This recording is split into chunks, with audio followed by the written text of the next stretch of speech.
ಮಂಗಳೂರು ನಗರದ ರಥಬೀದಿಯಲ್ಲಿರುವ ಶ್ರೀ ವೆಂಕಟರಮಣ ದೇವಸ್ಥಾನದಲ್ಲಿ ಮಂಗಳೂರು ರಥೋತ್ಸವವು ಬಹಳ ವಿಜೃಂಭಣೆಯಿಂದ ನಡೆಯಿತು. ಮಂಗಳೂರಿನಲ್ಲಿ ಓಕುಳಿಯ ಸಂಭ್ರಮ. ಶ್ರೀ ವೆಂಕಟರಮಣ ಜಾತ್ರೆಯಲ್ಲಿ ಭಕ್ತರು ಬಣ್ಣದಲ್ಲಿ ಮಿಂದೆದ್ದು ಸಂಭ್ರಮಿಸಿದ್ದಾರೆ. ಮಕ್ಕಳು, ಹಿರಿಯರು, ಯುವಕ ಯುವತಿಯರು ಬಣ್ಣಗಳನ್ನು ಎರಚಿ ಬಣ್ಣದಲ್ಲೇ ಮಿಂದೆದ್ದಿದ್ದಾರೆ. ಇದರ ಜೊತೆಗೆ ಎಲ್ಲರೂ ಕುಣಿದು ಎಂಜಾಯ್ ಮಾಡಿದ್ದಾರೆ.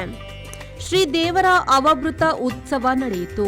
ಪ್ರಾರಂಭದಲ್ಲಿ ಶ್ರೀದೇವರ ವಸಂತ ಮಂಟಪದಲ್ಲಿ ಅವಭೃತ ಪೂಜೆಯ ಬಳಿಕ ಕಾಶಿ ಮಠಾಧೀಶರಾದ ಶ್ರೀಮತ್ ಸಂಯಮೀಂದ್ರ ತೀರ್ಥ ಸ್ವಾಮೀಜಿ ಅವರು ಆಶೀರ್ವಚನ ನೀಡಿದರು.